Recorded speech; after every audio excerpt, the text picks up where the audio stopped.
listen to me. No. You listen to me. Listen to me. You listen to me closer than you've ever listened.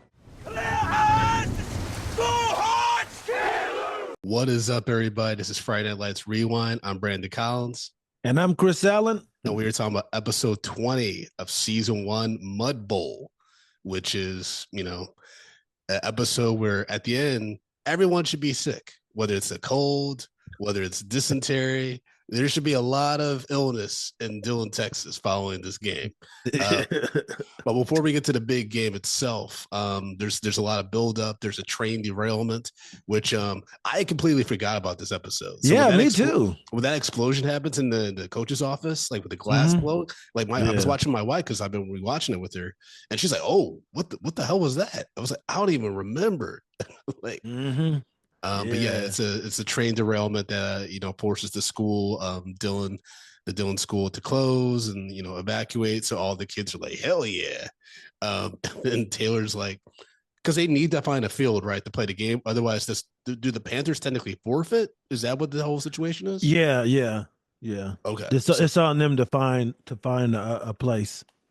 Yeah. Do you think the coach for the opposing team that they played this episode, who were giving them a hard time about the field that they did find, and then later on when it's pouring and raining, and they're like, yo, do you want to keep playing? Do you think that coach is going to regret this game for the rest of his career? This whole situation? Absolutely. Okay. Absolutely. Yeah. He gave up way too much to the Dillon Panthers, right? Like his whole town is just going to be like, you fucking pussy. You gave up too much for the Panthers. Yeah. You let them win. Yeah. It was weird too. Like, not that Dillon was never seen as like the rich school, but they seem to be okay. Yes. You know what I mean? But this team seems to be rich. This town or something. I kind of got that vibe because he was like, if it's a money thing, we can go half and half on the money. I know y'all going through some stuff right now. That's true. So I was just like, is this like a bigger,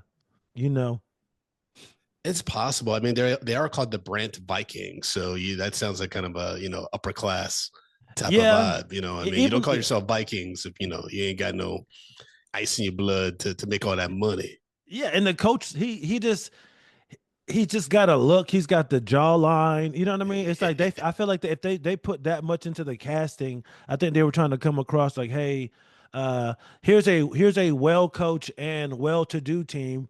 And like, I feel like in Dillon, that's what the Dillon Panthers are like. They're not rich, but in the area, they're doing pretty well, and they have a good football team. But I feel like this Brant Vikings, they were like elite and kind of bougie. Interesting.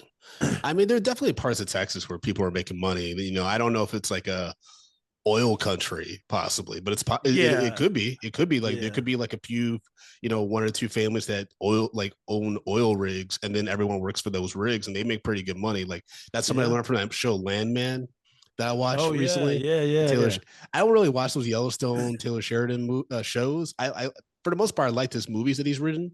But Landman was the first one where I was like, oh, I get this. Like I understand. Like politics aside, like it's actually pretty entertaining, and you learn a lot about the oil business.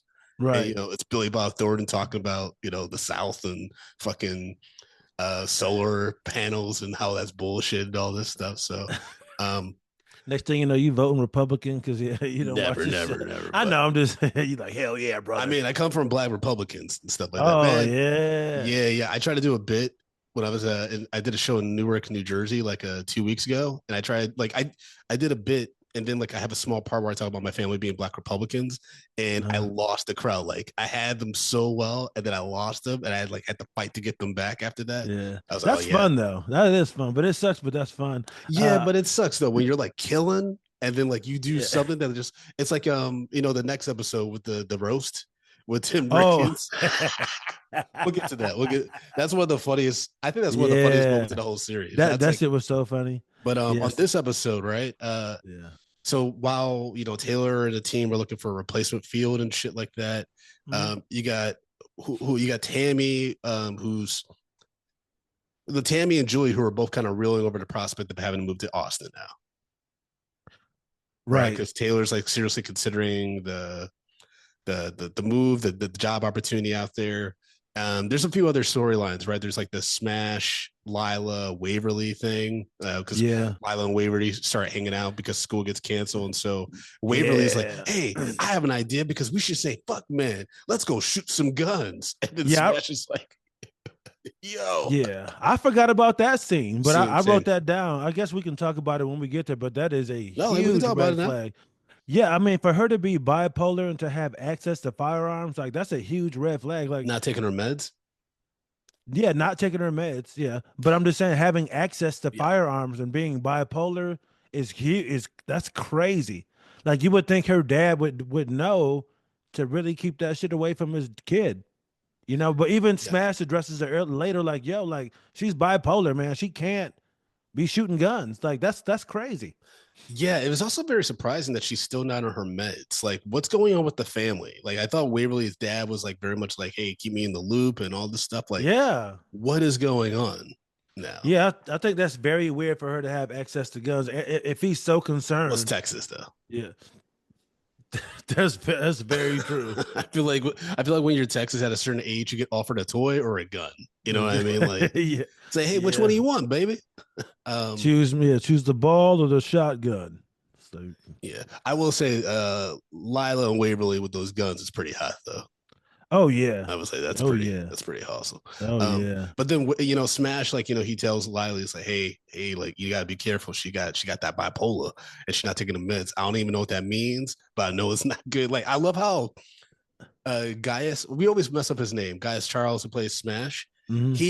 He's starting to embody Smash. Like, he's starting to actually, it's like less he's acting and he is Smash, which is Right. great because he's so natural and like how we're like, he's like, I don't really know what this shit means, but I just know it ain't good. And I see what it's doing to her and I know it ain't good. Like, he's like, you off your meds, baby. Yeah. Like, You off your meds, baby. this is saying, also we're getting, the buildup of Jason Street coaching now, which I'm very Yes. confused at, right? Like, Okay. because Saracen and Street clearly have a connection. Saracen takes to his coaching and stuff like that. I love the beginning when he was like, "Is something wrong with Oprah's Saracen?" And the Saracen's like, "No, Oprah's great." He's trying to get this play down, Yeah. and coach is just driving by with those fucking glasses and that big SUV, just watching. Yeah. I love that he feels like he could low key be the Grim Reaper if everyone feared Coach. It could be like Oh almost like yeah. Omar from The Wire. Omar, like, Coach is coming. Coach is coming. Oh yeah, he could. He really could. That's so funny. Everybody loves him, so like he just kind of like drives by. But like that's what I love about Coach Taylor, and this is where, as someone who tends to lead teams and stuff like that, this is something that I try to embody, which is you want to make sure that you're present and you're observing everything, but you don't need everyone to see you observing. You know what I mean? Mm-hmm. Like, no one needed to know that Taylor like saw like Street and like Saracen practicing, but it's good for him to know that. So then later on, when like Street's really lost, he's like, "Hey, you ever thought about coaching?" Mm-hmm. You know what I mean? Like, he's like, "I can pull this thing that I saw you do that seemed to be interesting to you, and I can bring it back without being like, early in the episode, hey, I saw you coaching Saracen, that's interesting. Like, let's talk more about, like, he's just waiting until Right. maybe the opportunity arises to bring it up." Right. Because I imagine Taylor had to be like, there's a reason why Saracen's not telling me like, "Hey, I'm, running things with Street or something." You know what I mean? Not that he has to, but it's just interesting that like they're keeping that to themselves. Yeah, you know what? I kind of got that timeline confused. Because I watched this episode twice. For Okay. some reason, I was thinking like Coach had already put Matt and Jason together, but you're right. He kind of just stumbled upon them working out together. Yeah. But at that time, it wasn't even like an official thing. Got it. Yeah. Okay. And so after the game, that's when he asked him like, "Hey, you want to coach after this mud bowl?" Mhm. Yeah. Well, because he sees that he's helping Matt get through, like, Yeah. that's something also that a good leader, like, can assess, right? Like, sometimes I'm not the one to get through this one person. So I need to find the person that can connect with this person to get them to Right. where I need them to be. Exactly. Right. Because some people, their egos get so big where they're like, I'm the end all be all. You know what I mean? Like, everything goes through me. Like, I'm the one that you should be coming to and getting support from, like, no one else. But he also has a fucking team of coaches. Like, what's the point of having all these coaches if you ain't going to use them? you know, right. or like you're not going to be open to like, I got to switch things up because maybe they're not responding or whatever. Yeah. Yeah, it kind of happened naturally because they never really tried to push football back onto Jason at all. Mm-hmm. You know what I Yeah. mean? So for him to see that, yeah, it was yeah, it's moments like this in this show where you're like, man, this is it was that I like that scene quite a bit. It was just one of those moments, and like Coach is such a good guy. Like you were saying, he doesn't even need to be seeing that. It's just something that he's gonna file away, and it also like reinforces in his mind like Jason is a fucking leader because that's what leaders do. He didn't need to be told. It's just like everything else kind of fell. Like when Jason and Lila got into that big fight, he talked about losing everything. I got nothing, and instead of running away from football, he had to go back to it to kind of find himself again. You know, but it took time. Just like this shit with him and Lila. I'm so happy this shit's about to be over. I'm so fucking happy. Yeah, they God. yeah, they wrapped that up next episode, right? Yeah. Yeah, that's the next it's one. coming to But it's coming. it's building towards that. Yeah. And then also Lila's so bad at covering. Like we know when she's like, you know, suggests to Waverly to see you know, Mrs. Taylor in the counseling office and stuff. Waverly's immediately like, did you talk to Smash? Yeah. She's like, I don't know where you talk about me seeing the school counselor. Yeah, out of nowhere. So let me ask you about this. This is we always talk about these kids having all these heavy things and all these things they have to deal with. Um, how do you feel about how Smash is dealing with Waverly's bipolar diagnosis? He is a kid. I Yes. feel like, you know what I mean? How's he handling it? I think he's doing the best he can, honestly, given like, you know, his lack of exposure to something like this. And also, Mhm. you know, she gets a little mad at him, like we know when the school lets out, you know, because of the evacuation. She's like, I know you don't want to date like a crazy person or whatever. He's like, it's not that. I'm just trying to get a handle on this, right? He's like, I'm just trying to understand like how I can support you or Mhm. whatever. And so, you know, and then she's like, you know, she's not making it easy necessarily because she's doing things that are putting him in like a awkward position, right? Like, because he says that he's like, you're putting me in a position where you're telling me I can't tell anybody, I can't talk to anybody about you going through this, but that's not fair to me. You know what I mean? You're offloading all this on me. And like you said, he's a kid, he's still 16 or Right. whatever. Like, he's not the out of the whole team, he's the least mature, probably. Because Yeah. you would think Riggins, but Riggins is over here pounding out this MILF. Oh, So yeah. he We have clearly yes. has like some kind of adult mature aura. Like it might be Yeah. tragic and sad. I mean, Landry, that's next episode. But Landry's read of Riggins and like this whole situation because he's in love with Tyra is fucking amazing. But Oh my, yeah, yes. Landry is coming into his own right now. yes. He's coming into it like that. I know the storyline we're talking about right now is a little bit more serious, but the whole shit with him and Tyra is fucking hilarious. Well, he's in love with her, and then when he learns that she's going to be in the library because she's starting to study more because she wants to get the fuck out of Dillon, Texas, rightfully so. He goes up to her and he's like, "Hey, what you doing?" She's like, "I want to go on a time machine and kill whoever invented algebra." And then you know, Landry, witty as fuck and sharp as My fuck, is like, boy. he's like, the irony of that is, in order to create the time machine, you need to know algebra. And she just stares at him like. He's like, I'm killing with the algebra stuff. What's wild is he's the kind of dude that like when you're older, you're gonna appreciate this shit. Because he's such a positive dude. But when you're in high school, man, you act like this, you're weird as fuck. Yeah. Yeah, you know what I wrote in my notes. Well, you know who Landry is? Who? Minus the football accolades, he is Hank Hill in high school. Okay. Just to kind of like a little bit more mature, kind of corny, boring, play by the rules kind of guy. I just kind of see him as a Hank Hill. You know what I mean? I can see that. Like, I can see like Landry turning into Hank Hill, becoming more jaded with life and stuff because you know Landry still got some hope in him. Yeah, Hank is over. There's a reason why like he's always like Bobby. You know, life is. He's always talking about. Isn't that show coming back? Oh, it might be. I thought there was going to be a reboot or something like a continuation of it or something. Ooh. Bobby, I love that show. I gotta rewatch that show, man. Yeah, I gotta rewatch. it's It's just so stupid.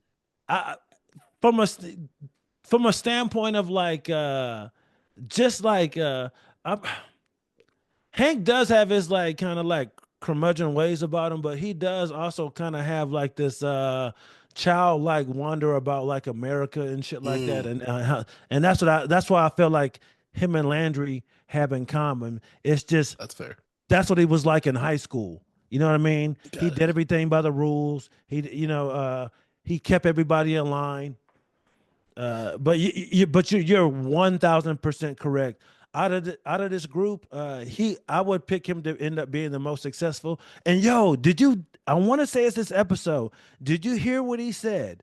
Because I thought this shit was so funny. What? When he goes to get the haircut, because they set up the algebra date, right, and then they cut to a haircut, and I'm like, Yes. I love this kid because he knows that this is not a date, but what I love is he's treating it as if it is. He like, yo, fuck that, I'm gonna show up sharp. Who gets a haircut Bro, for an algebra date? Bro, when you're in high school, man, and you're in love with somebody, like you do like Yes. some corny shit, man. Like Yes. there was a girl I was in love with through all high school, man. Like we did like all these clubs and like jobs together and stuff like that. And she had this one dude that she kept going back to. And I remember just being like, I just need a shot. I just need a shot. And then I got one shot to take her on a date, and that was when there was like the national blackout, and then the Midwest and the Northeast. It was like in the middle of summer, like in between like junior and senior in high school. Man, it was a nightmare. Not meant to be. Yeah, exactly. But yeah, man, I loved it because that's how you are in high school, especially if you're a hopeless romantic. Yeah, he was. And the line that I think is so funny and the irony of it, he was like, you know what? He was like, I'm sick of being a support actor. I'm ready to be a leading man. I'm like, you end up being the fucking biggest actor on this show in real life. Michael B. Jordan. Oh, God damn it. Yes. God damn it. Yeah. Because the way that we watch it on this app, it shows like, the later seasons. It's like Michael B. Jordan's front and center. And he's so young, and you're just like, oh yeah, he's. I keep forgetting. I forgot because he's not there yet. He's Oscar nominated though. It's like him and Kyle Chandler, I think, are the most awards. They had like the most award recognition from their work as actors. Connie Britton got quite a few Emmy nominations for this show and a few other things, like for Ryan Murphy shows and stuff like that. But like Kyle Chandler won the Emmy for playing Coach Taylor the last season, and then Jesse Plemons has been Oscar Emmy nominated, all that stuff. Yeah, he one of the baddest dudes in Hollywood, man. I love the stuff that he does, man. Yeah. I thought that was so to go back to the field, how do you think Coach handled that? The whole field situation, because he had Buddy breathing down his neck. Then you had Coach. Buddy was breathing down everybody's neck, man. He goes to Matt and says, "It's on you. It's on you." I'm like, nigga, he's 16. I know. God damn, man. Searson clearly has anxiety before people openly talked about anxiety. So, like, what are you doing? What are you doing with this poor kid? The kind of pressure, we've talked about this before in this podcast, but the kind of pressure that these kids are on, we're lucky. Like, this hasn't resulted in some really violent shit. Yeah. You know what I mean? Yeah. I wonder if the reboot will change things a little bit and up the ante. Yeah, but once you go that dark, though, it's tough, Chris. I was gonna say, yeah, because they kept it. I can't say light because what happened to Tyra. Yeah, there's some heavy stuff in the show. It's heavy, but it's not. Yeah, but I can't say that's not dark though. Yes, it is, but it is dark. But when you get into like school shooter, like that kind of intense violence, suicide stuff, it gets real. Because I remember, like, my wife and I used to love the show Glee. Really enjoyed it. They talked about some really heavy topics, and like I felt like a pretty honest manner, despite it being a musical and shit, right? But they had a school shooter episode, and it's incredibly intense. But then the fallout of that was so egregiously handled. And it was like offensive because basically, spoiler alert, everybody. And basically, there's a young woman with Down syndrome who's into school, and she brings a gun to school, and it goes off. And so, because she has Down syndrome, she doesn't get like in trouble. Like, she's at school like a week later. It's so fucking wild, dude. Like, man. And I remember being like so You know what I mean? When people like when comedians talk about like, oh, everything's too woke, blah blah blah. That was the first time where I was like, is this what they complain about? Because this is kind of like I'm all for like equal rights, and obviously I want people to be accommodated and supported, especially when they have physical and mental disabilities. But you can't just let her get away with. She had a gun at school and it went off, and everyone was literally fearing for their lives. People were having panic attacks, anxiety attacks. Teachers were scared that they were going to have to die to protect their students. And then this young woman's here the next day. Oh, Cindy. Basically, yeah. She was just like in the hallway, like, "Hi, everybody." I'm like, "What? What? What are we doing?" That is hilarious. I was so I was so offended by that. Yeah, man. I know I don't want to get too far off topic from the show, but like speaking of that kind of the same folks, people with Down syndrome. I had some audience members yell at me because I said that if I was single, I would not have sex with someone with Down syndrome, and I gave them the reasons why, and they were like, "They deserve love too. How dare you?" But then after the show, we really talked about it, and they were like, "Okay, I can see your point." You know what I mean? Because it's like sometimes I feel like these young kids they just have too much like they're just almost too optimistic. It's just like I've seen the commercial with the young lady with Down syndrome, but I was like, yo, she's the exception and not the rule. I go, I've met several people in my life with that condition, and I go, none of them could operate on their own. None of them. You just feel like you'd be taking advantage of someone. Yeah. Exactly. I go, yeah, they do deserve love and all that kind of stuff. I go, but yo, they're very susceptible probably to being taken advantage of. I can see that because it was crazy. They were like, boo, bad take on stage. I'm like, well, how was this a bad take?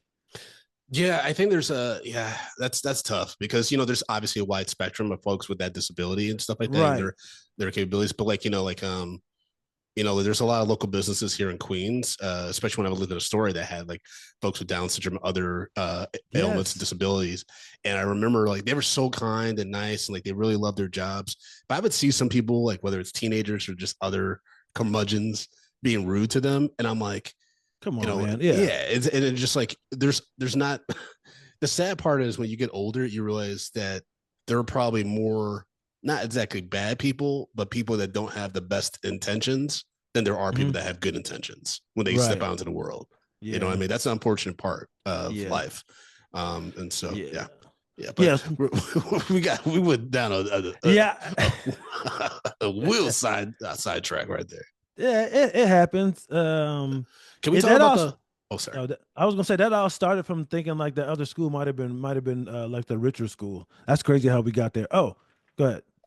Well, yeah, I mean it's definitely possible. I mean, I think we learn more about the different towns and like levels of wealth, especially when we get to like season 3 with the whole JD family coming in and stuff, because they're like the richest family in town. Like they like buy a mansion or some shit. So yeah, and I was gonna say, like because you were saying like that this other team, they could have a town where like everybody has money. Because I was gonna say, later on, because look at JD, the McCoys come in town and they can change the entire program. You know what I mean? Where they're just shoving money, into the program, and just recruiting and all kind of crazy stuff, man. Man. You mentioned earlier the whole Lila Street blow up. Oh yes. I mean when Street loses his shit when he's laying down on the couch and Lila throws water at him stuff, I'm like, man, this is like an adult breakup. Yes, it was, man. And they, what I noticed too, they finally said all the things in that argument. Because he was like, I lost quad rugby, I lost coach, I lost football, my parents getting divorced, we got this lawsuit, I got this. I mean, he finally let it all out. Yeah, I mean, because I think he's trying to finally move on, and he can't. Like the world is trying to keep him in place, and I think that's incredibly frustrating for him. Right at this point, his parents are going to divorce. Well, they're not divorcing officially, but they're definitely like, not things are not going well in that relationship. He clearly can't connect with Lila. He's not even talking to her. Right. Yeah. Then you have the whole like lawsuit. Not this debate, but like mediation or whatever, and that's where he finally puts his foot down and says like, I'm not, because the lawyer basically is like, we're gonna put Jason on the stand, and like when people get a look at him, they're gonna immediately give us whatever we want. He's like, I'm not trying that. That's not what I want in my life. And so he's like, he just like puts down a number on a piece of paper and says, this covers the house. Like that's what we need, right? How much do you think that was? Because the lawyers immediately were like, everyone was immediately like, yep. I wrote that down. I wrote it. I'm guessing anywhere between 2 and 500,000, but I'm leaning closer to $500,000. Okay. Do you think it's more? I don't think it's that much. Really? I think it's probably on the low end of what you just said. I think at most I would think probably 200K. Okay. I'm leaning closer to 5, and because I was like, okay, he said the house. I go, this is early 2000s. I go maybe, but it's still in Texas, and you've seen that house. Yeah, and I go maybe 100,000 for the house. I go, but he went through some crazy ass surgeries and hospital stays, so I was like, at least 300,000 to 400,000 for all of that in the hospital. So it's possible. I don't think it was that much though. I feel like, yeah. Unfortunately, I don't think it's that much because he was in the stay at home. He was in the in-house facility for months. I get it, but at the same time, I think that the football team with their lawyers, I think that that's the unfortunate thing is that they were probably prepared to be like, there's a world where Street and his family don't get anything because it's like, well, he's been playing football since he was like basically he started walking, right? So you always, as a family, knew the risks of playing this game, especially with him being a quarterback. Like that's repeated to you every fucking day you're on the field, right? So and they could prove that the play wasn't like there wasn't any foul play, there wasn't any like miscalculation or like egregious, behavior from Coach Taylor or the other coaches or the other players that put him in harm. If anything, the 1% could potentially be liable because he did. Well, it's not Riggins' fault, but at the very least, the one thing you could possibly go on is like Riggins is a known alcoholic and he's supposed to be like the main blocker or something like that. You know what I mean? Like that's the only thing. But then you like start tearing up everybody's reputation, right? Or like you would have to have someone on the Street's team who like can find out that Smash was taking steroids. You need to find some real deep dirt in order for even I think for the football team to even like start quivering and be like, oh, we might be fucked on this, right? I think it was always going to be an uphill battle for Street's family, and I think he saw that. That's why he's like, just this is the number, like just take it or leave it, please. Like I want to move on from this. Yeah. All right. I asked Chat GPT. What did ChatGPT say? It said ChatGPT, a severe C7, C8 vertebrae injury, emergency care, 1 to 200,000, inpatient rehab for months, $80,000 to $200,000, physical and occupational therapy, 25,000 to 50,000. So if the house was 100,000, and say just split it down the middle, the hospital bill was 150,000. That's 250, and then for the inpatient rehab is 80 to 200. We'll split that down the middle, another 150,000. So we're looking at maybe 450,000, and I would say maybe at the end of it, maybe his parents got maybe $10,000 to $20,000, for expenses that they can put back into their account or something like that. Or actually, even then, they want to get they want to get the bathroom downstairs, so that might cost another 10 grand. So they're not going to make any money. Yeah, but like, I'm like put on my legal hat on because there was a moment where I like flirted with possibly being a lawyer and shit. I even like thought about taking the LSAT. My whole thing though is you would have to. I think there's so much against Street from a legal standpoint, like because it would be like, I could bring up like, hey, the rugby thing, like he actively seeks out aggressive sports. Or whatever, right? Like you could like dig deep and be like, what's it behind that psyche and all this shit, and like maybe like Street himself did a too aggressive move that caused him to be in harm's way. Like there's a way where you could destroy, their argument. Oh yeah, and protect the football team. Like that's the thing is like I think that Street was very smart in like not trying to milk them for everything they could get and just be like, this is a flat number. Yeah, and it probably is for house renovations because at the end of the day, Street also has to think in regards to the house. Like at the very least, if we can get that mortgage paid off, when I leave or whatever, y'all can sell the house, especially if you end up splitting or whatever. Like, because remember, he's what, 16, 17? He's probably gonna leave the house soon. Yeah, he's 17. You know what I mean? So he's like, I don't need y'all to like do all these accommodations for me because I'm probably gonna be out at some point. You know what I mean? That's true. Yeah, that's true. Yeah. One thing I loved about that scene though is when Taylor gets up and he points at Street and he gets teary eyed. I love it. I was like, man, the acting of this show, like just even the little moments, is so fucking good. Like it was like you were the fucking adult in the room. Yeah. Thank you for being the the voice of reason in here. You're the kid. Appreciate that. You're the man. 100%. Yeah, that was that's gotta be tough to have to go through that shit, man. And you mentioned that how they could destroy his case. Again, this is a little off topic. All the shit that's going on with Diddy and like with Cassie testifying right now, bro. I can't imagine the disgusting shit that his defense is saying about those incidents and how she probably enjoyed it and she did it. And I've had a couple friends like, well, I'm like, bro, come on, man. Like, let's not even. It's like I get it. They dated for a while. Yes, there was probably some consent. I go, but at some point that shit stopped. Mm-hmm. It stopped. And I go, she was 19. This dude is filthy fucking rich. He's famous. I go, incredibly powerful. She had a hit song. I go, she had a hit song. I go, she could have never said no. And they were like, yeah, you're right. I go, so like this, let's not do that shit, man. He literally, like, there's a reason why like names like Kid Cudi and Michael B. Jordan stuff are popping up, because those are dudes that dated Cassie in between whatever the fuck was happening with her and Diddy, and they were getting threatened. Like, I don't know what happened with Michael B. Jordan, but it's like an open secret that Kid Cudi's car got bombed. Oh Diddy. Yeah, you know what I mean. Yeah. So it's like when no matter what, when the feds are coming at you with this kind of case and they added more charges on like a few months ago, like he's done. Yeah. And if he does, like I know Suge Knight recently said like, oh, like Trump might acquit him or might pardon him if he does get convicted. I'm like, no matter what, Diddy's done. No one in the business is going to work with him.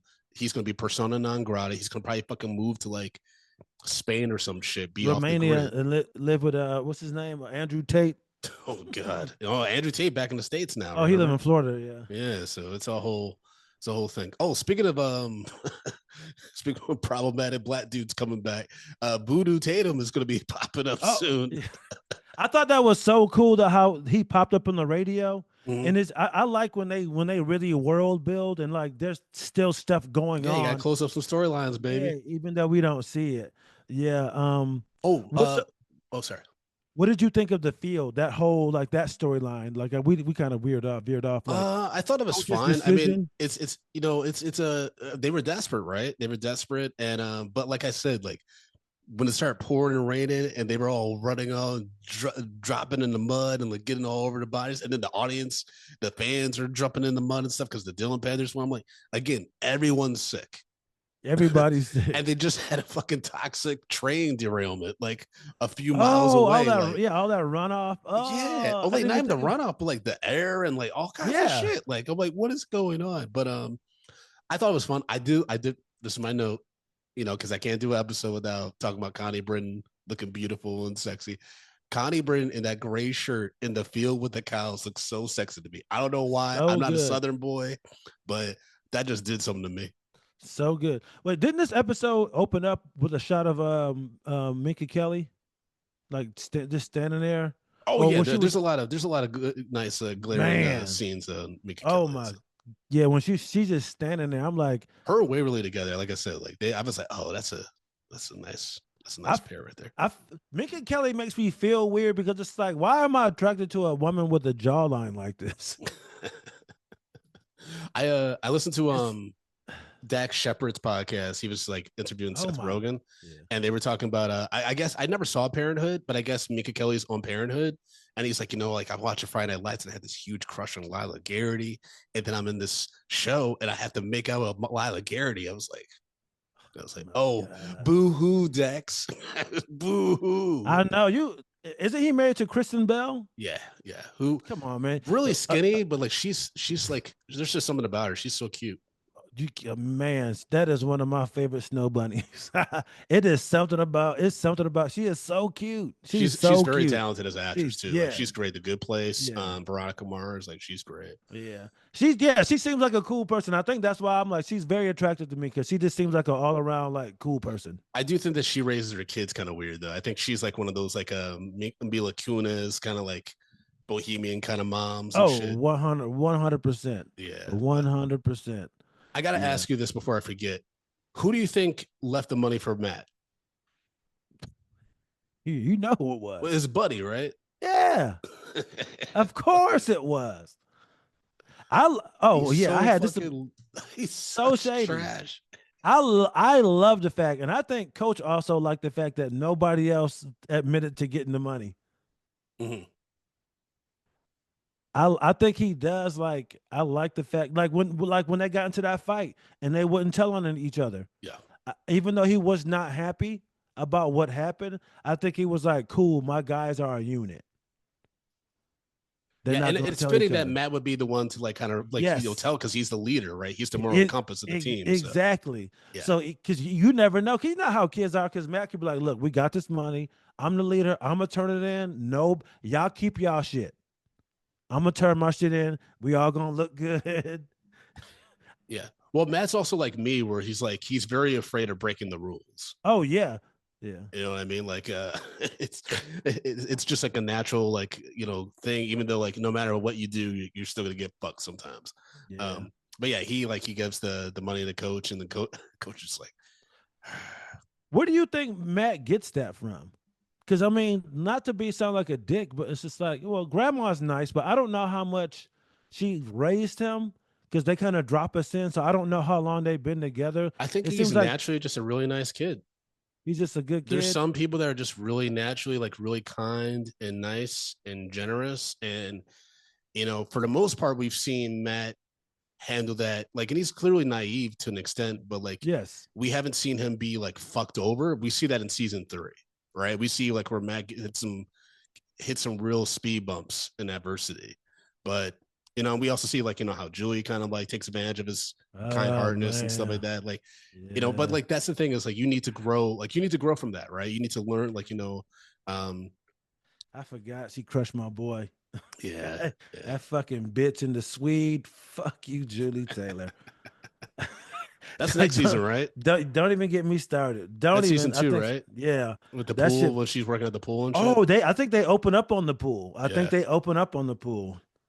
Yeah, but you know what? It's just indicative to life, man. Because it's like he's a sweet kid, and then and things start to ramp up. They start to get more serious. He's starting to experience a heartbreak, and it's not all just fun and games. Yeah. Not to be honest, not that it's ever really been fun and games for him, but like the stakes are Fair. the stakes are starting to rise. Yeah. You know what I mean? Yeah, for sure. It's For starting to sure. rise. My son is kind of going through this right now, being 12, and Mm. he's finally gone through some like Discord drama with some friends for the first time. So he's finally learning that people aren't always operating under with the best intentions. Yeah. Yeah, that's a hard lesson to learn, man. Yeah.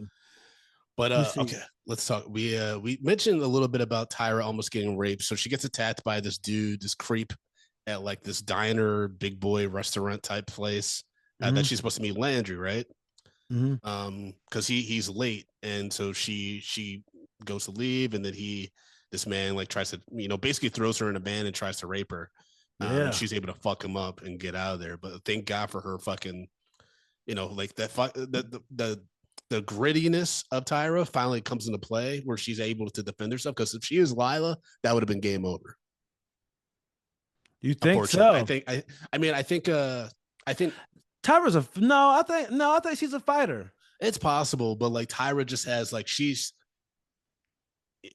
was terrified, obviously, but like she's kicking and screaming, she's fucking fighting.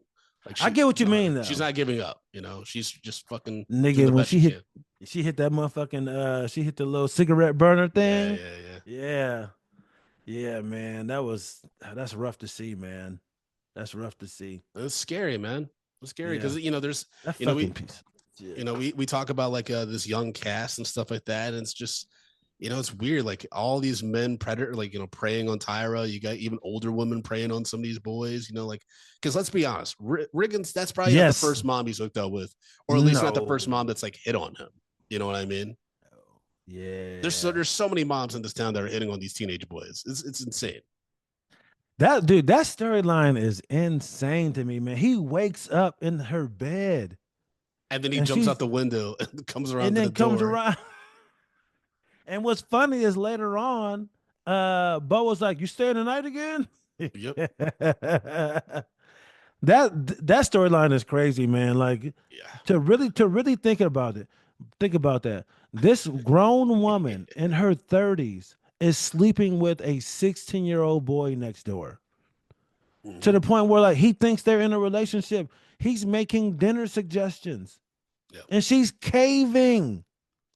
Yeah, man. Bro, did you ever see this movie called May December with Natalie Portman, Julianne Moore, and the kid Charles Melton?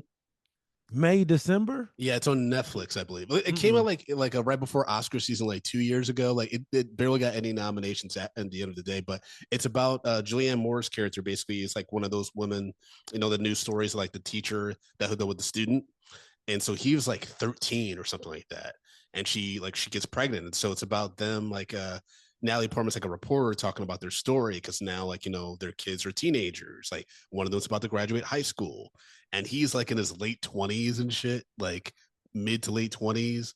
And it's just very bizarre. And like That's Julianne Moore's crazy. character's like all fucked up because she's like, you know, you made me do this. You pursued me as much as I pursued you. And it's all fucking crazy, man. The I gotta things. watch that. I mean, it's kind of wild. There's a show called A Teacher on Hulu with Kate Mara. She's a teacher fucking this high school kid. And Kate that one, Mara. yeah, that one was Mhm. wild. Oof. Saw Kate her in Mara. person. Saw her in person. She's still pretty, but like not as pretty as I was hoping. Like, she was also You, standing next to Zazie Beetz, so I was like, well, you know, but you know what about Kate Mara? She's not, and I hate being a guy talking about people's looks, but she's not the hottest. But there's for me, there's something about her that's very oh yeah, attractive. yeah, yeah, yeah. That I Man, could, yeah. yeah, But yeah, she was next to Zazie Beetz. They were premiering this movie, and I was just like, yeah. mm-hmm. It's who's the most attractive person you've seen in person, Oh, that's male a or good. female? Where you like, I see why they're famous. That's a good question. Megan Good. When I saw Oh, at the jeez. AFCO Awards, I've seen Megan Good and Angela Bassett, and they were both equally as beautiful as I imagined. Megan Good was just fucking ridiculous though. Like I like because you know I've also had like a crush on her since like middle school. You know, my cousin Skeeter and Mm, shit. Right. So mm. yeah, I would say Megan Good. Zazie is beautiful. I've seen her both dialed up like for a movie premiere, and I've seen her just regular on the train. And both times Oh, for real? I was just like marveled at her beauty. My wife is like, you gonna talk to her? Like you have her on your computer and all this shit. Yeah, I gotta talk to this woman. Um, so yeah, No. I would say though Megan Good, man wise, I mean I've seen Will Smith in person, Oh, and really? he's a good looking guy. He's a you know who really is fucking hot? Jay Ellis from Insecure, Oh, and I he's can see tall as that. fuck. Yeah, Like, is he I can held see that. adorable for me? I was just like, motherfucker, you taller than I thought you were.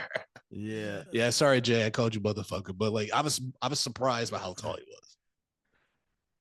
Who did I saw when I was in New York? I saw.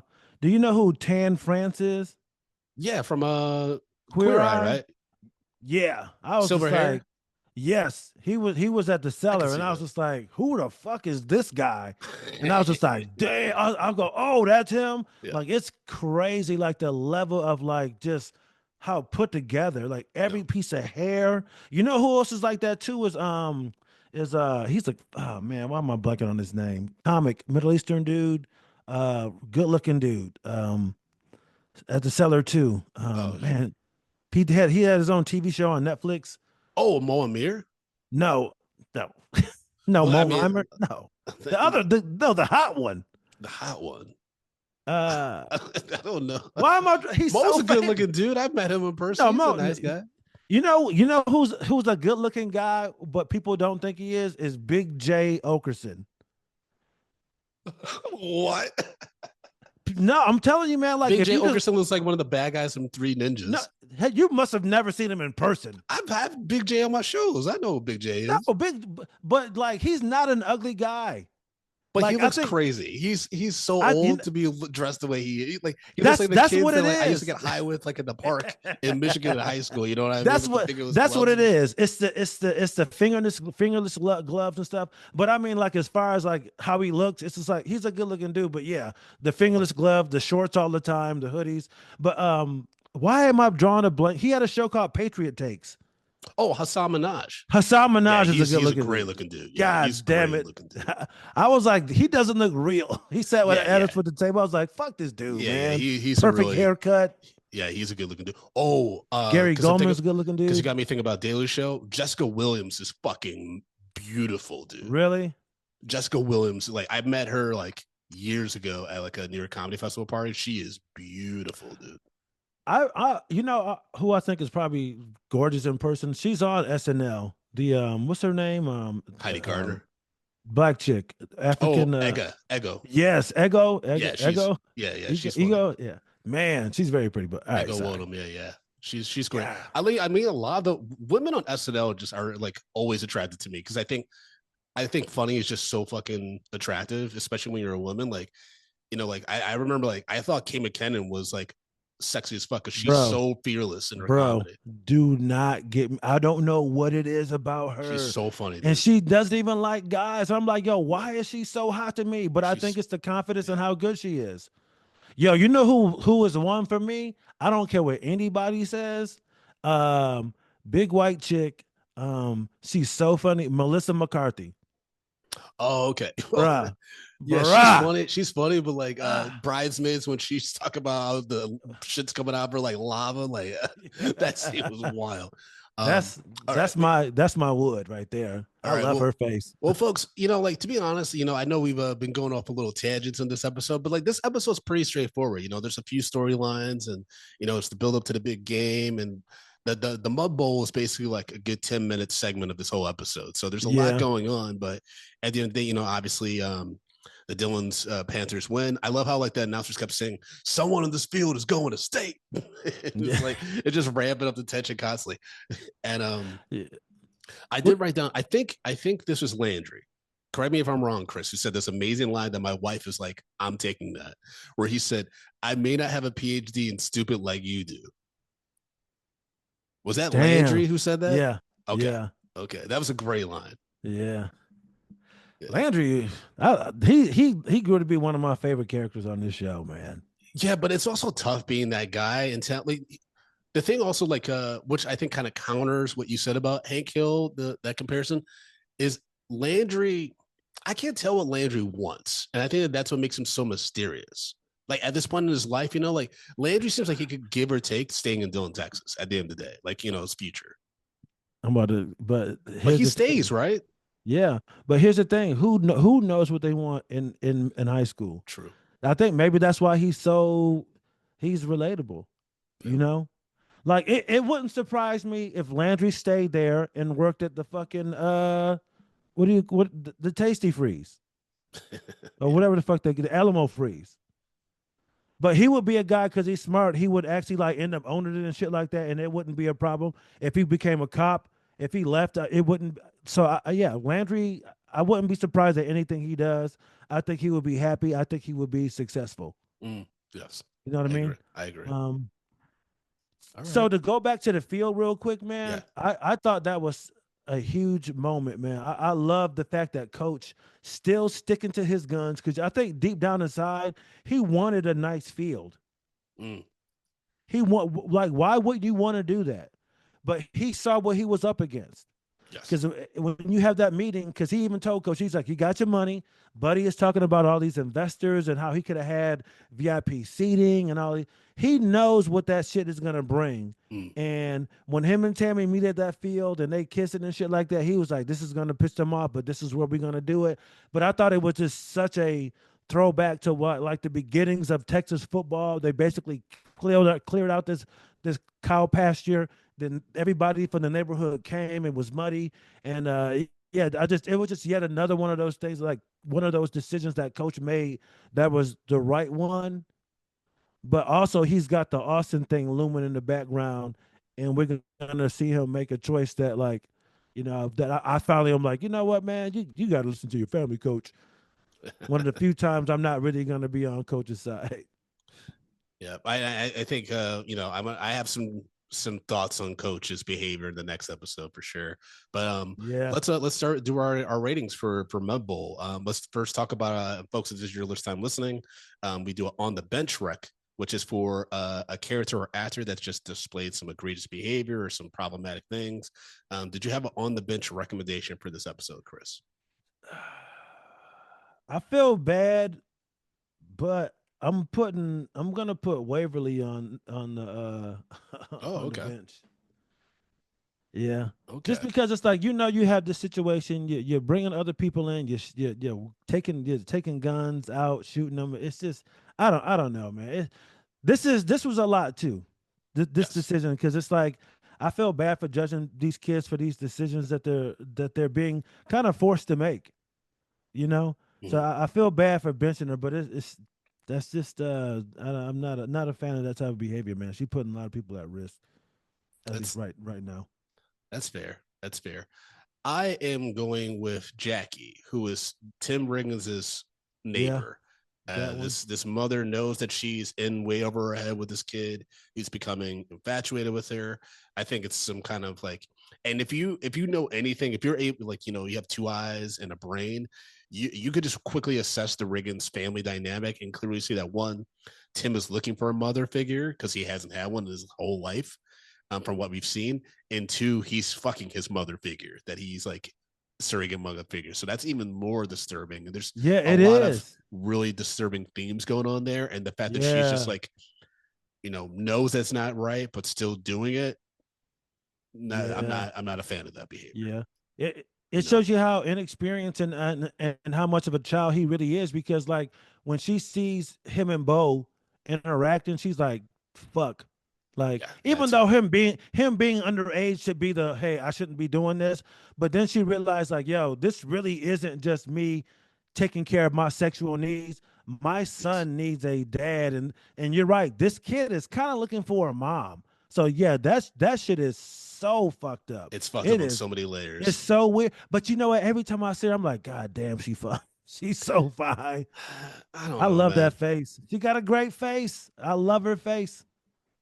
Yeah, I don't know, man. I The think like, body, the yeah, body's kind of, but back then that was I know, like back in they the early flat, like Tati, my wife, she was talking about like, there's no curves on these women. I'm like, no yeah. I curves, was like, bro, I was like, back none. in the 2000s, that was like the thing, like, right, like the skinny, White girl classic. Yeah, just yeah, no ass.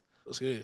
Mika Kelly is an exception, but they keep her buttoned up. They keep her like, Yeah, because she she's got some hammers. Minka Kelly has a face for the ages, man. That she is blessed. That face is crazy, man. Am All I right. lying? Yeah, no, you're God not. No, you're not. damn. All right.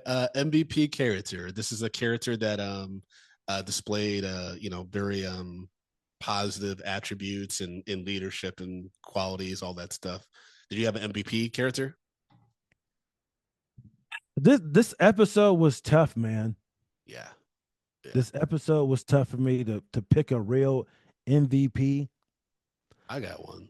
Who'd you pick? I picked Landry just because Landry is the realist in regards to being like a smitten high school kid is Right, trying to court, because you don't see much of that, right? Because all these football players, they have women constantly courting them, coming after them. So right. it's interesting to see someone actually pursuing a person, and then also it's Landry pursuing Tyra, right? Who Hmm. she would have no interest in even remotely entertaining Landry, but he's so charming, and he, Rizzed up. it's good. It's good. It doesn't end Yeah. well. We know that, but this is the beginning of Landry kind of like being tragic in love. Tragic in love. Yeah. I can agree with that. I can agree with all of those things. I can agree with all of those things. Yeah. I was leaning towards that too, but I was like, man, because yeah. All right. So what's the Okay. next one? Next one, our last recommendation before we get to our final score is Game Ball for Performance. This is shouting out actor or actress that just really did their thing and betrayed their character. I'm gonna go with Landry, man. Okay. I thought he was funny this episode. He was. Shout out to I Jesse just really Plemons. enjoyed. Yeah, Jesse Plemons. I really enjoyed him this episode. I mean, I already shouted him out earlier, but I'm going with Gaius Charles, who plays Smash. I think he's really coming to his own with this role. And when you think about all the different storylines he's had to like thread as Smash, you know, he is growing. He's definitely growing in the character. I think he's finally like found his groove, and in order it feels so forced and awkward. It's like Jamie, like Smash is trying to navigate this thing while also like, you know, focusing on football and stuff. I just really enjoyed his performance in this episode. Yeah. It's so funny because like I feel like a lot of times we pick the same people, but I didn't because I forgot what the line was. He always does one line where I'm like, God damn it. Was it the you tell me you're sick and you're not taking your pills? that line was kind of crazy. Yeah. But that was more like on dialogue than anything. But before we get to our episode score of this, Chris, I gotta throw out some I gotta point out one egregious thing that really pissed me off. Okay. Mac with his feet up on Coach Taylor's desk was so disrespectful. I'm like, nigga, you were so close to getting fired. What do you do? Yeah. Just with his glasses on, feet up on the desk. I'm like, fuck you. All right, folks, if this is your first time listening, we do a score ranging from 1 to 10, with 1 being a drunk Riggins puking on the field and 10 being a Coach Taylor Hall of Fame speech. So, Chris, we watched episode 20 of season 1, Mud Bowl. What say you? I will give it a 7.5. Okay. All right. So a little bit lower than that typical episodes. Yeah. Okay. Yeah, I'm gonna give it a 7. I'm gonna give it a 7. Okay. Like it's solid, it's fine. But like, you know, it's weird because it feels like things happen, but at the same time, nothing really happened. Right. And so like it's clearly building up to state, which is great and everything like that. But yeah, it's just like it's a fine episode and a great season. What more can you ask for? Yeah, nothing really happened. Like, the money. I think the train is kind of like the craziest thing that kind of happened. Is the train. Yeah, that was nuts. Yeah, but yeah, you're right. Not much happens, but as always, it's always something going on. And for me, Landry was something that made this episode super funny, man. 100%. Well, Chris, tell the people how they can follow you, man. Follow me on all things social media at Chris Allen Comedy. Yeah. Awesome, folks. Y'all can follow me at Frodo_Blackens, FrodoBlackens.com for all my show dates. I got some Drunk Black History dates in Boston, Detroit, New York, as well as a one-man show at the end of May. If you're in the city, FrodoBlackens.com for all those tickets. And again, check us out on YouTube, youtube.com/Friday Night Lights Rewind. Push that subscribe button so you get alerted about all future episodes. And tell your friends about this podcast. If you enjoy Friday Night Lights, let them know. We've been recapping the whole fucking season. You know, help us get our numbers up so we get excited about a second season. Come on. Hell yeah. All right. Clear eyes. Full hearts. Can't lose. Peace.